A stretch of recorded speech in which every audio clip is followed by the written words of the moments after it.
Alright guys, so late upload, kind of a different style video, not a whole lot of editing. We're just going to talk about this topic. So if you guys haven't heard yet, Bethesda was dropping some sort of tabletop RPG. I think you could download the rules and all that stuff online and play at home to help promote for the new expansion coming to Elder Scrolls Online, Elsweyr.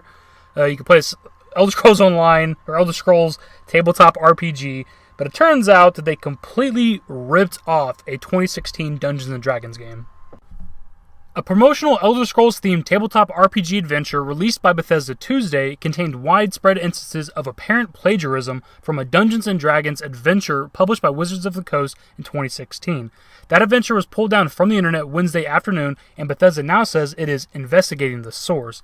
Bethesda's pen-and-paper Elder Scrolls Elsweyr adventure, archived here for reference, contains text that in total seems only slightly reworded from the D&D adventure The Black Road, written by Paige Leitman and Ben Heisler as part of the Wizards of the Coast organized play program. The adventures are largely identical throughout their text, aside from sometimes sloppy replacements of certain words and phrases with synonyms and the changing of certain items and locations to fit in the Elder Scrolls setting.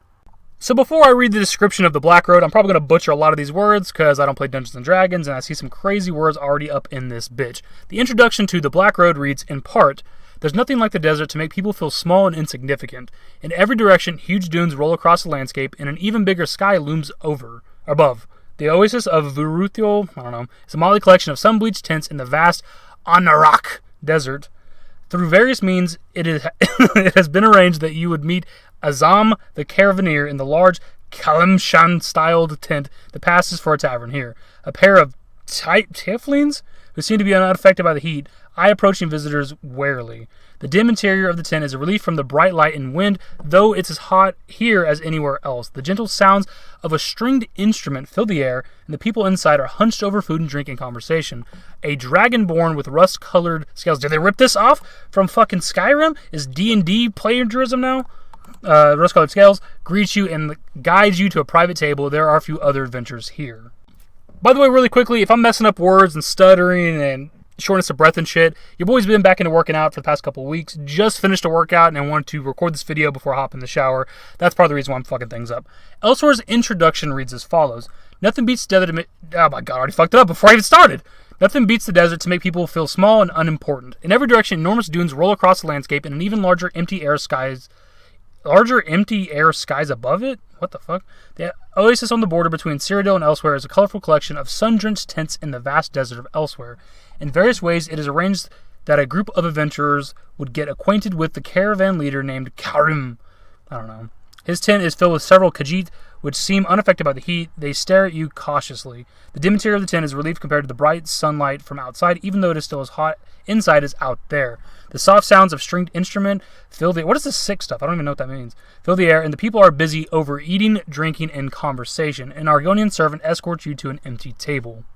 So as you can tell, both of these openings to these games are almost exactly the same. Especially this first paragraph right here. There's nothing like the desert to make people feel small and insignificant. Nothing beats the desert to make people feel small and unimportant. They really are just changing single words here and there. In every direction, enormous dunes. In every direction, huge dunes roll across the landscape. It's verbatim almost stealing exactly the intro from this D&D game. And right here we have some more similarities from both of these games. Right here we have 4 wagons, each pulled by 2 foul-tempered camels. 4 carts, each pulled by 2 horses. 1 cart carries food, 1 cart carries water and medicine. 1 cart carries food, 1 cart carries water and medicine. Weapons. And this one for me is a dead giveaway. I know a lot of it's a dead giveaway, but the fact that this D&D game from 2016, for whatever reason, has a cart that's carrying a statue of whatever this is. And then all of a sudden this Elder Scrolls... why does this have to have the fact that it has a cart for whatever reason carrying a statue as well, to me is a blatant ripoff. Because what the hell is the purpose of this? They don't even have a statue of anything. They're just that game had a statue, we gotta put a statue in ours too. And there's more to the article after all this that you can read if you want to. I'll have it linked below, of course, but we don't need to read too much of this. You get the point, man. This Bethesda, this Elder Scrolls tabletop game completely ripped off this D&D 2016 tabletop game. And I find the whole situation kind of funny. They're not entirely at fault. According to them, it's made by the friends over at Bethesda Netherlands. I don't think I was aware there's a Bethesda Netherlands.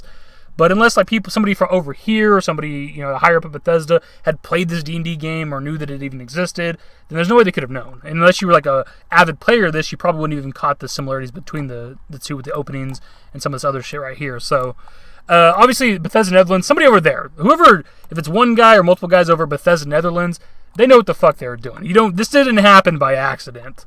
Again, I think the whole situation's pretty damn funny. It was just some free-to-play thing that you could download online. Just they were trying to help promote the new add-on coming to Elder Scrolls Online.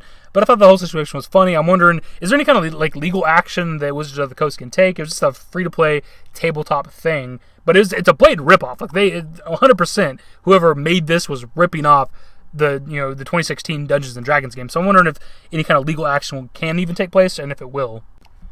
Anyways, it's just kind of funny to cover any kind of mess ups Bethesda does, especially after the events of last year where they just kept messing up over and over and over again with stuff with Fallout 76 and other things. Just kind of funny to see them mess up again. This could be a small thing. It could be a major thing. We just kind of got to wait and see what exactly is going to happen. But I passed off to you guys in the comment section. Hopefully you enjoyed the video. If you did, give it a thumbs up. Subscribe to the channel if you guys are new and want to stay up to date with more Bethesda fuck-ups, I suppose. Turn on notifications. Follow me on Twitter at TheDashingDavid. At my Discord. Links to my social networks are in the description. In the outro. Later, guys. Give me a smile, give me forever for a while, give me forever for a while, quit acting like